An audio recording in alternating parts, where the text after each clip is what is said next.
and thank you for joining me today. My name's Laura Mackie. I thought I'd share with you today how I made this cute infinity shaker card using the Freezin Fun Stamp set from Stampin Up. It's such a cute card and it's really easy to create. So I thought I'd come by and make a quick video. I say quick video, I've not made it yet, so I'm not sure quite how long it's going to take. But yeah, I thought I'd show you how I created it. So to make the card, I've got a C6 card base, which measures 21 centimetres by 14.85, and then I've scored it in at 10.5. Now, if you're in inches, you can still make this card, but you basically just need to convert it to whatever you'd normally make your standard base. And then for the shaker element, this front piece, your front piece panel needs to measure exactly the same. So when it goes over the top, you've got no border or anything. The infinity obviously means like never ending, goes to all the edges. I'm just going to move the card to one side.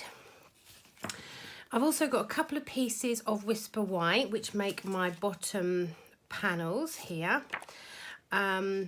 They're again 10.5 in width and measure about 8 centimetres, 8 centimetres across. And then when I trim them up, I just adjusted them on the trimmer where I wanted them to sit for the shape and everything. So I've got him coming down the slope and then the little penguin just dancing in the snow. Right, so that's those elements. I'll just show you here how I created the background. So the background started off as a piece of balmy blue cardstock, which I've inked. I've inked with Misty Moonlight, and then around the edges I've gone in with Night of Navy. I'm going to show you how I did that. I'm starting off with Misty Moonlight first because it is the lightest one. I'm starting off the cardstock and then rubbing in. So you still want to leave a little bit of that balmy blue peeking through, so that gives you the lighter shade in the middle. And I'm just building up the colour, always starting on my grid sheet and then coming onto my cardstock so I don't get sort of a blob of colour.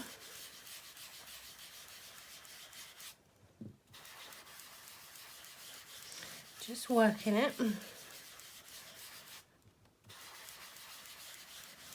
until you're happy with the depth of your colour.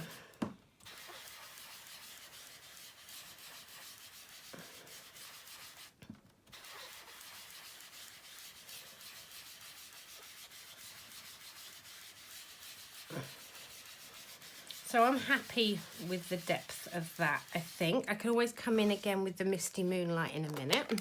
So now I'm going in with the Night of Navy, so the darker of the two dark blues. And again, starting off my grid sheet and then working around. I'm just going to gradually build up to get that depth of colour that I've got on my sample here.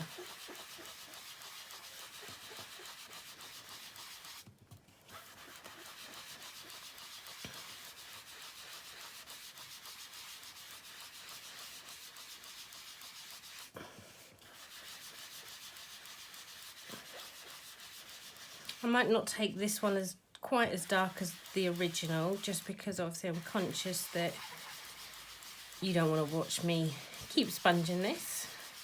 You want to get down to the nitty-gritty of how I made the shaker card. This time round I'm using a Night of Navy card base, where the first time this card uses balmy blue. I actually wondered, because of how dark I've made the edges of my cardstock, if it would look nicer with the Night of Navy card base. So I've changed it up this time. I'm going to leave that there. I think that's dark enough. So on my original sample, I flicked some of the Frost White shimmer paint do when you're doing this, just be super careful of what you've got around you, because even though I try and flick really carefully, I always seem to get it everywhere. So I'm just using an aqua painter, which is slightly moist, and then I'm just going to dip it into the shimmer paint, and then I just flick it against the lid.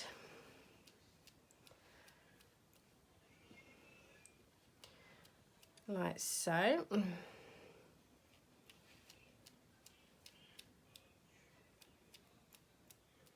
Now, I'm not worried about going right to the bottom, because obviously that is going to be covered. Now, I would go and then just rinse that with some water just to clean that out. So that's my background complete. I'm just going to pop that to one side now while we colour in our little characters. Ow! I'm just going to flick this over too, just because it's got the... In fact, I'm going to fold it in half and just turn it and work on a smaller space, just because it's obviously got the ink and it's just got where I've flicked some shimmer paint. So I've pre-stamped some of the little figures from the Freezin Fun Stamp set, some of the trees, and then the little bunny and the penguin. So I'm going to go ahead and colour those in. Just need to grab my pens because I hadn't got them ready. Silly me.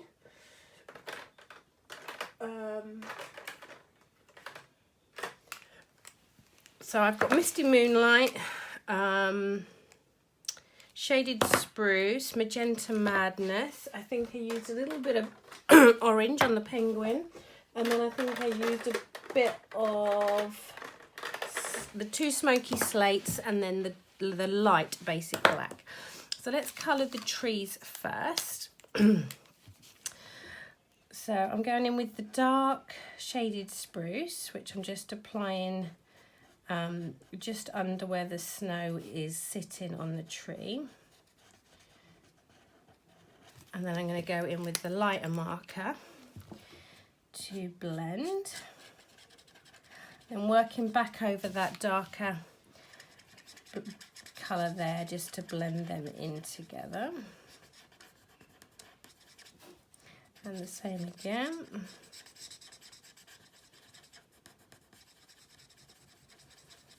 So just really working on that darker ink there.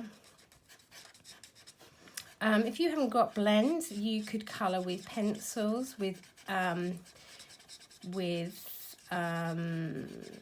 ink from your ink pad. There are lots of options of what to use to colour. I personally love my blends. I've never really used alcohol markers before Stampin' Up brought out their range. And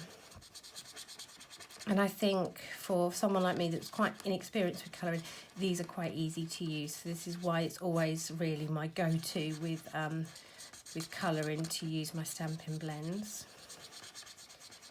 So just colouring that in.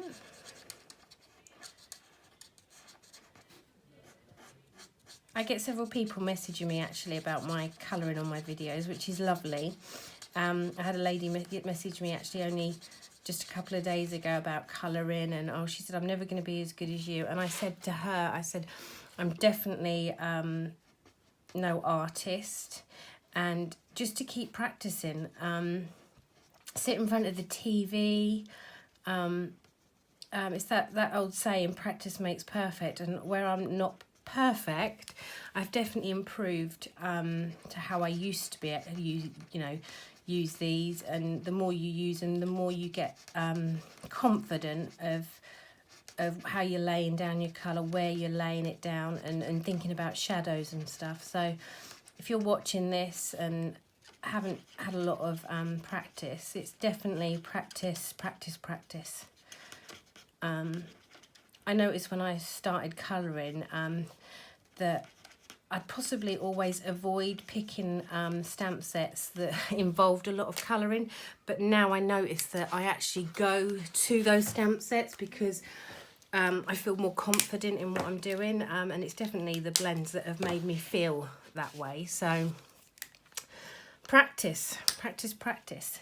So I'm not going to blend any colour here. I'm just going to colour them straight in Pumpkin Pie Dark. Such a tiny little area that I'm really not worried about colouring that in too much. So that's his feet. Now for his body, I used the dark smoky slate with the light basic black. And I was just really careful and just laid down little bits of, because basic black, although the penguin, he should be black, I felt I was going to lose some of his features if I coloured him all in black. So hence why I've opted for these two colours. But just very carefully with the basic black. So that's the basic black laid down. Then I'm going to go in with the dark smoky slate. And just blend over the top and just blend those two colours together. So he's then a blacky colour without being really harsh that you lose his little features on his face and stuff. That's what I didn't want to lose, his little character on his face. So just colouring that in there and just working and blending the basic black and the smoky slate, those two colours together. And I think it works quite well. He's still quite dark like a penguin is, or this penguin is. But he's not that harsh that he just looks like a black blob on my card. So then I coloured his scarf in with Magenta Madness. And again, I'm going to lay the dark, just double checking this is the darker one. Yeah, it is. So just laying some of the darker down there.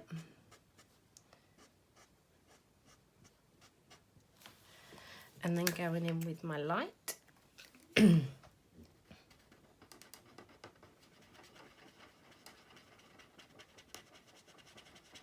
So for these small areas, I am using the fine tip of the marker, just because it is a very small area, and I find some people like to use their big end, but I feel that I've got more control with the fine tip. I love this Magenta Madness. I'm going to colour his bobble this time in pink. And then his little hat, I gave him a stripey. I'm just going to add just a little bit of dark there, just around, just to highlight. And then I gave him a little stripey hat. And I literally just used the darker markers just to create little stripes. So that's the dark Magenta Madness. And then I used the dark Misty Moonlight just to create him a stripy woolly hat, just because it's fun.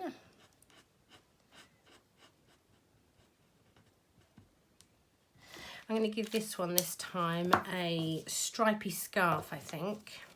So I'm going to colour in the little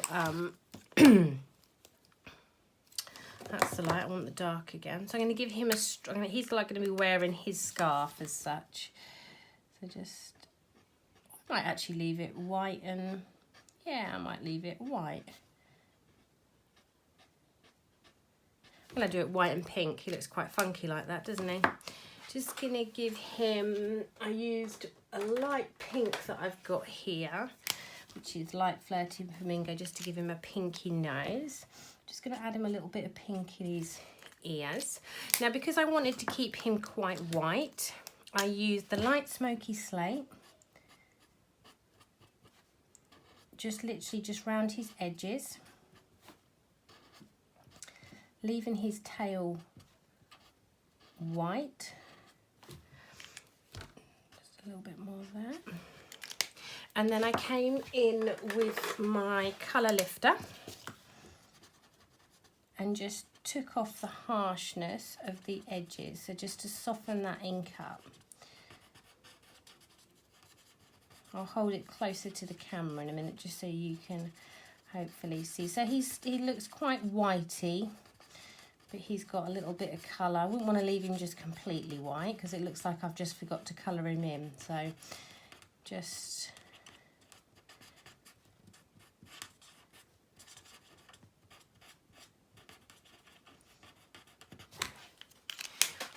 just bring that closer to the camera so you can see there. He's sort of a bit coloured in, but I've left him as well. Now I'm going in with my dark smoky slate for his sleigh thingies and his sticks.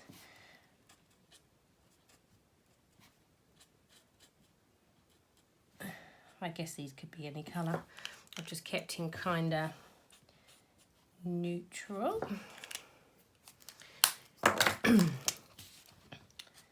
So just then going in now with my light just to blend those colours.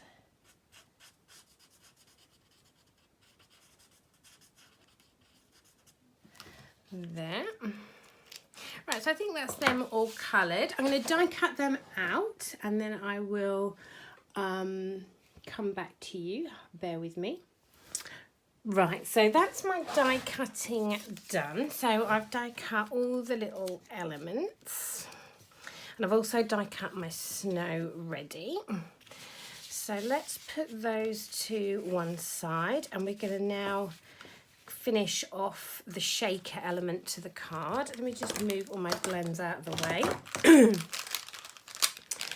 So now to create the shaker element part, you're going to need some sequins, which I'm using the snowflake sequins. And then you've probably got one of these at home, a cello bag. So this doesn't look like it's quite dry, but I'm going to brave it anyway. So you're going to slip the front of your card into the cello bag, just making sure it's right to the edges of your card. Okay, so yeah, that's not dry. Bear with me. I'm going to just give that a whap on the heat tool. Right, I'm back again. I've just given that a little zoop with the heat tool. I'm hoping it is dry enough now. Not quite. I'm impatient. I should probably give it a bit longer with my heat tool. Right, so right into the corner of your cello bag. Excuse me, sorry. And then I use my Stampin' Seal to, whoops, turn that over.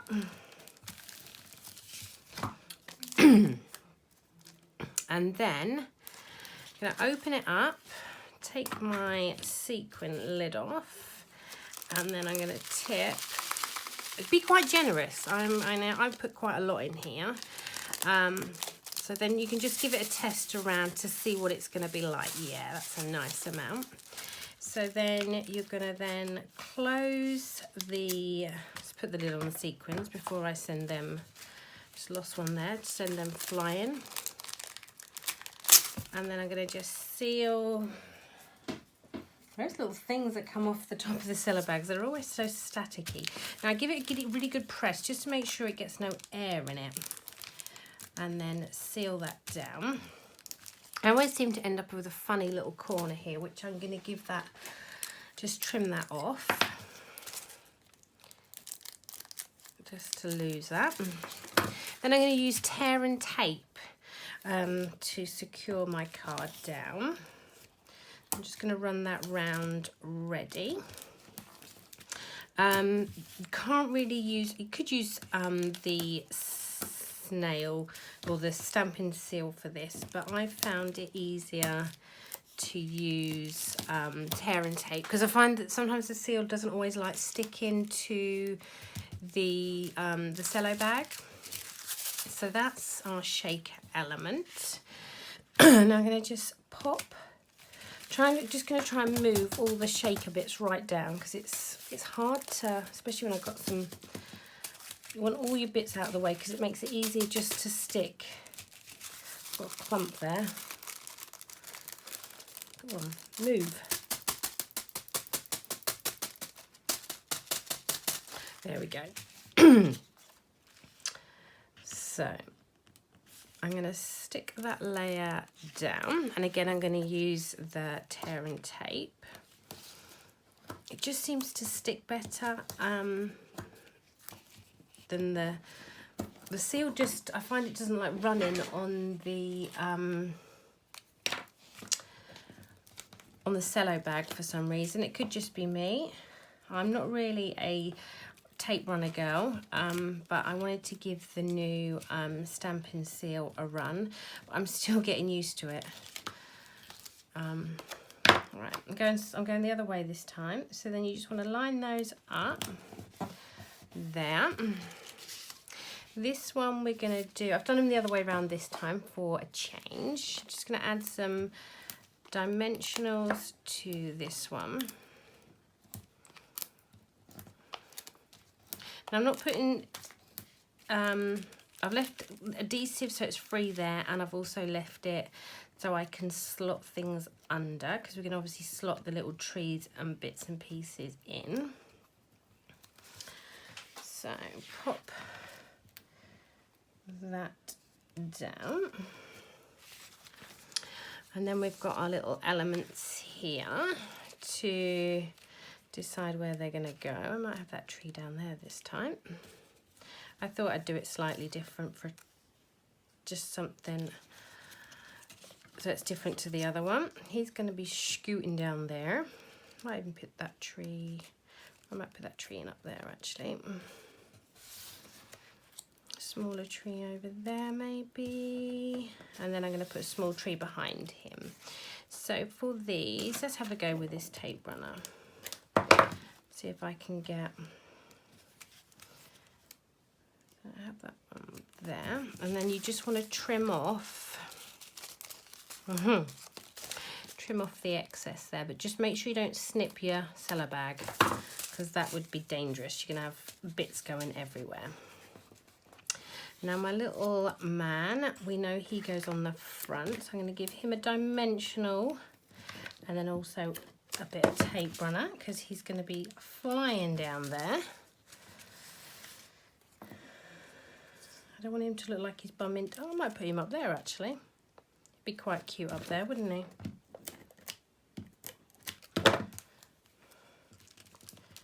Put him up there. Ooh. Oh, actually, I wanted to put a tree behind him, didn't I? I might put, so that's okay. This is the thing when you move things around to how you were originally going to do them. So just slip that little tree in there. I'm going to put that tree on the front and just one dimensional on the top there.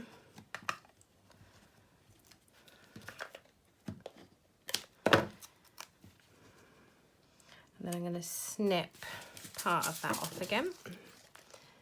So just watch when you trim that you don't snip into, oh, I'm going to put that little tree down there, I think. I might put it up there. Oh, I can't decide. I might put it up there. Or do I put it down there? He looks like he's going to run into him though, doesn't he, there? Oh no. Right, I'm going to put it up there.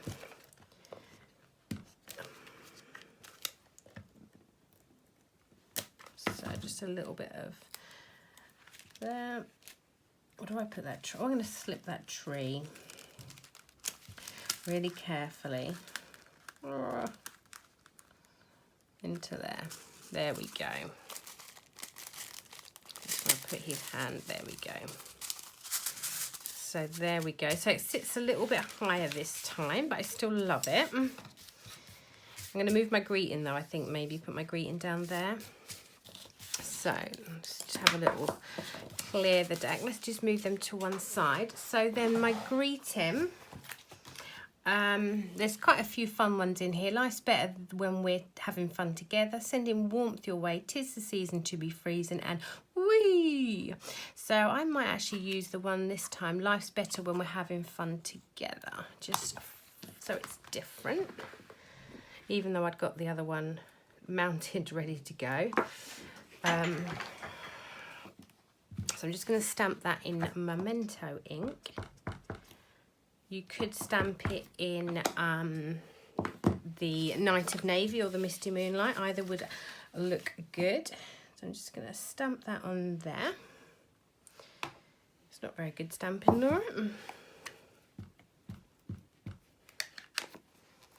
Let's move it up to here. So I'm just going to stamp it randomly because then I'm going to trim it on my little trimmer.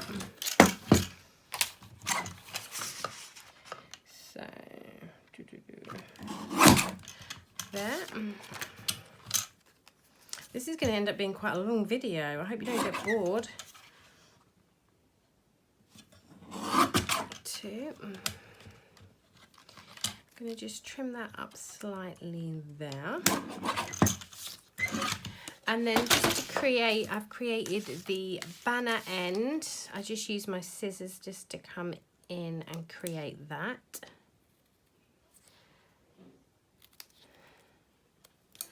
There, and then I just, to finish off my card, I used some of the Whisper White and Misty Moonlight twine, which has got a little silver thread running through it, which comes, I believe, from the Flowers for Every Season, which I just thought it was quite a nice to finish off with.